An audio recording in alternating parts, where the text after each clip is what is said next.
Hello, Mayor John Tory here, and today I'm proclaiming Remembrance Week in the City of Toronto in the lead up to Remembrance Day, November the 11th. This year we mark 75 years since the end of the Second World War. We think of those still among us who served in World War II in Europe or the Pacific or here at home, as well as the many who gave of their lives so that we could live in relative peace, more than 3,400 of them from Toronto alone.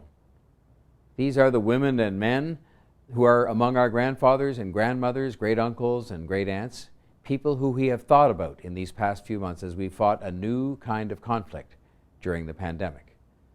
And so while we can't come together this week, I hope you will join us as the City of Toronto will be making this week a week with virtual commemorations on our website of all different kinds. We'll be honoring and recognizing those who paid the supreme sacrifice for our freedoms, as well as those of that great generation who are still among us and who we are working to keep safe and to protect. Beyond it being the 75th anniversary of the end of the war, there are two other reasons why it's important for all of us to find a way to mark Remembrance Day this year.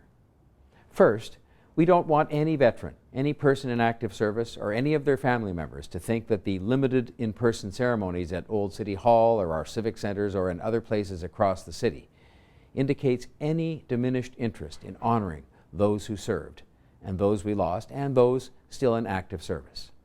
And that means an extraordinary effort to wear a poppy, to do something special on November 11th or during this Remembrance Week, and to continue to support the Royal Canadian Legion.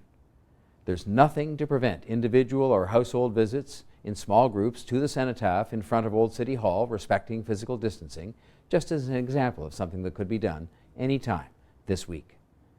But the second reason may be even more important. I have a sense that in a number of places, in a number of ways, our democratic values, our way of life, the very things that people fought and died for, are under stress. The tone of our democratic discourse has deteriorated. People talk about basic liberties in a way that sometimes makes them seem almost disposable. That is not what people fought and died for. That is not what we believe at our core in this country. We believe in those fundamental values, that way of life. So let's use this, the most unusual of our Remembrance Days since the end of the Second World War, to reaffirm our belief in our core democratic values and the need for each and every one of us to be prepared to stand up and fight for those values even in peacetime, especially in peacetime. That would be as fitting a tribute as we could ever have to those who sacrificed so much for us and for our great country.